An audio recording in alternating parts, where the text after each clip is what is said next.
at the coastal environment, and it was kind of this amazing sense that, we know that when we go into the coastal environment, it's really actually loud. There's lots of noises going on, and there's a lot of communication going on between different organisms. And outside of what we call this charismatic megafauna, the sounds of whales or dolphins, we don't really quite understand how these organisms are communicating. So part of this work, I think, is really intriguing, and it's part of exploratory to understand, to not only record the sounds of nature, but also infer how these organisms might be using this to actually undergo kind of essential processes. So Martin and Eli are doing the vast majority of all this work, so I'll let them take over and explain what they're working on. Thanks. I'm Martin. I'm a Matt's graduate student. I'm a PhD student in environmental sciences. My research basically focuses on oyster reefs and kind of studying patterns in oxygen transport, or basically you can think of it as how they breathe.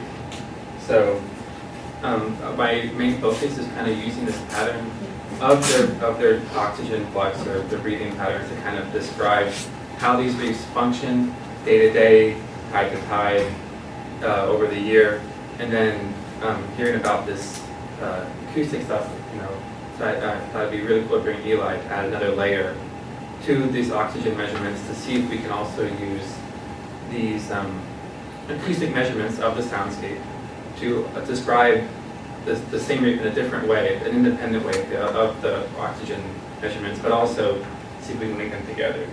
So, in case you've never seen an oyster reef, which I know most of you have not, there are these really kind of hotbeds of biological activity on the eastern shore of Virginia, where I work. Where we work, they're all intertidal, which means that they are exposed at low tide and then they submerge at high tide. So all of our soundscape measurements, all of our oxygen measurements are actually made when they're submerged. So in the air, there's nothing going on. Well, there's some stuff going on, but we don't really quantify that. The oysters, they kind of close up in the air. They close their shell, close their valves. Nothing too much of them's going on. The water comes up. They start pumping. They start filtering the water. And that is really kind of what we focus on measuring. So for this research we did this past summer, our focus was to kind of get these oxygen flux measurements, but pair them with these hydrophone measurements. So we have a boat with some sound recorders and batteries, and then we just plug it into some hydrophones on the reef. And so then as the water comes up, the boat lifts, the water comes down, the boat goes back down, and the whole time we make continuous sound measurements that then we can compare to our oxygen flux. And so if I notice they're surprisingly loud places, I can really hear this, but you can hear them kind of popcorn crackling. Those are snapping shrimp. Turns out it's this tiny little bug basically that lives on the reef and it dominates the soundscape.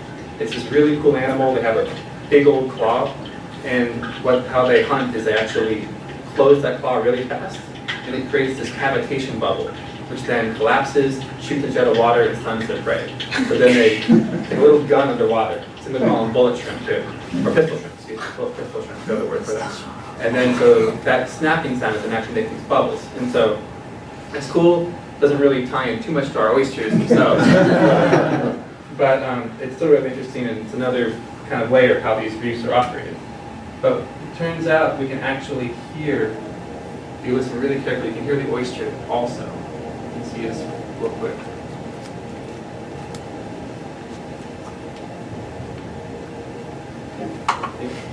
They can barely hear it, but when they open and close, then they make a very, very faint, like pinging sound as the valves are closing. And so what Eli really did most of this, all of it, but what we can do is actually be in the background of all that snapping and all the other chaotic sounds you hear. We hear fish, we hear water rushing, we hear sometimes maybe birds, lots of different things. We can actually pick out the sound of that valve closing. So that valve closing, so we have a couple laboratory measurements where we have the sound of the valve closing in the lab. Then by looking at the spectral signature of that valve closing, and we put the data, and it turns out that the one that's really kind of nice for us, that the bulk of the sound energy when those valves close is actually at a much lower frequency, 0 to 1,000 kilohertz about, than the snapping shrimp, which are like 2 to 40,000. Yeah. So by looking at this 0 to 1,000 kilohertz band of sound and looking for that spectral, that waveform shape of that valve closing, we can hear behind all the sound, we can actually hear the oysters closing their shells. And using that, we can actually tie that then back into how the oyster activity is going day to day, tide to tide, and also we can tie it back into our oxygen measurements. So just real quick, this is tying them together. On the y-axis, we have our oxygen flux, the units don't matter, and then the click, so the valve closing per 15 minutes, and what the flux was over that same 15 minutes. And we actually have this significant relationship. Negative, looks positive, but the more negative it is, the more they're breathing. And so the more they're clicking, the less they're breathing, which means that they're not pumping, right? So it turns out we also see a pattern from across the tide where lots of clicks when the water pressure comes in, lots of clicks when the water goes out. In the middle, you don't hear anything. They're quiet, and it's because they're open, they're pumping water, they're consuming oxygen. So when they're closing more, consuming less oxygen, we can actually see that in our data.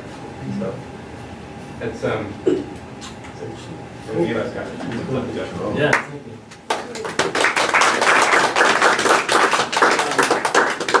I'll do a really short one, and I have some sound examples too, which I'll stick from my own speaker. I'll stick it right here at the front. So I'm a music composition and computer technologies PhD student, and I worked with Martin over the summer. And coming to this project, I was interested in 3 things. I think the first was working with the signal analysis, and kind of working with recording equipment and processing the sounds of the oyster reefs. Second, as a chance to get some really high quality recordings of this amazing soundscape. And then third, which I'm going to talk a little bit about and then give you a demo of, is using the oyster reef ecosystem and recordings of it as a kind of source of data or a model that informs the composition of electronic music, which is my main practice.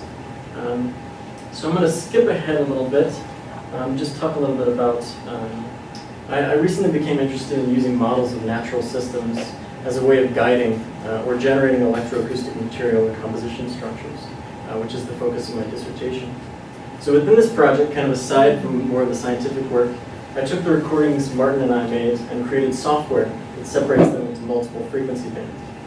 These bands were chosen specifically because of the different marine activity, which we talked about a little bit. So from 80 hertz down, you have like the sound of the water, you have distant boats.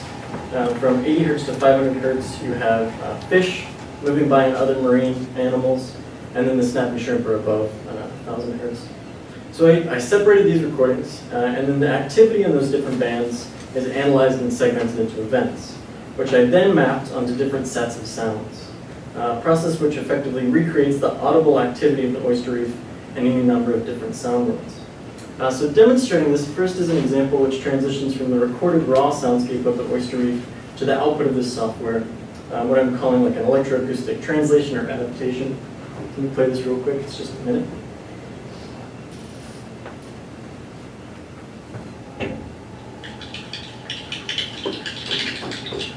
So this is the raw oyster reef.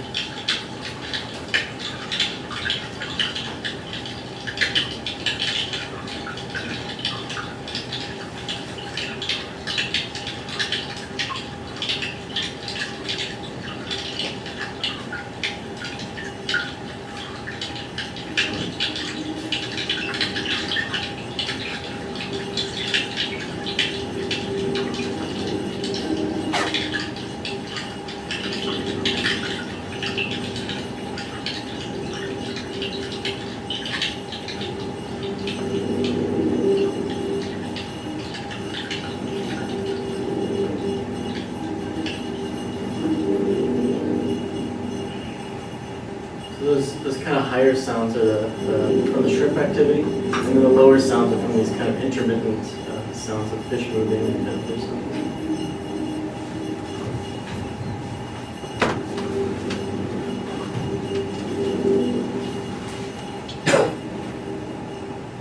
So you can take this a bit further, kind of massage it a little bit, do some editing and processing, and here's a short little study that I did that kind of demonstrates how the output of the system can be used in a more creative way in like an electroacoustic music domain.